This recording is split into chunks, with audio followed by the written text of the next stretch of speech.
Est-ce que les IA comme Midjourney, Stable Diffusion, DALL-E volent les artistes? Je vais vous expliquer dans cette vidéo pourquoi en vrai c'est pas le cas.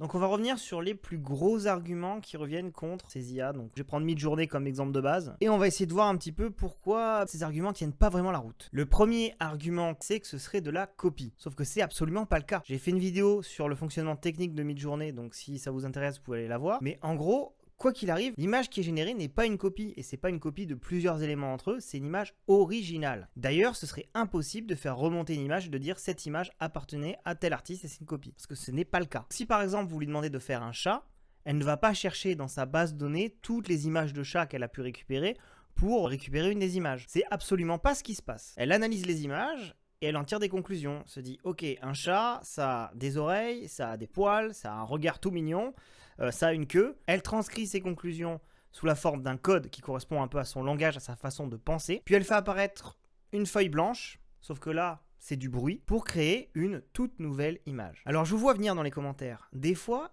c'est possible que Midjourney génère des images avec des petites watermarks. Ça veut pas dire qu'il y a une image qui a été copiée. Ça veut dire que l'IA, dans sa base de données d'apprentissage, elle a appris sur des images qui n'étaient pas libres de droit. Ce qui amène au deuxième argument contre les IA. Les artistes n'ont pas donné leur accord pour que l'IA s'entraîne sur leur création. Alors ça, c'est le point qui fait le plus débat et qui, concrètement, d'un point de vue légal, pourrait être le plus discuté et qui pourrait même être bloqué à un moment donné. Mais en soi, elle fait canaliser, exactement comme un humain qui regarderait une image. Elle ne copie pas l'image.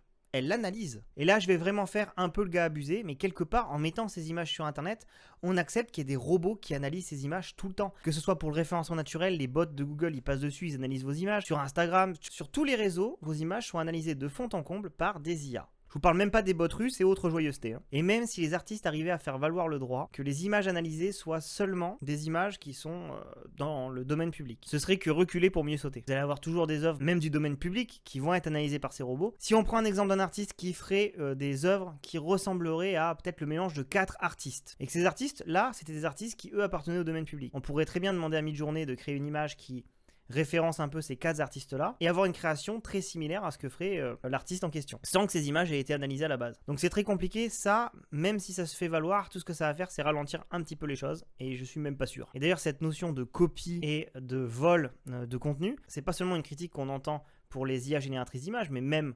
ChatGPT ou d'autres IA textuelles.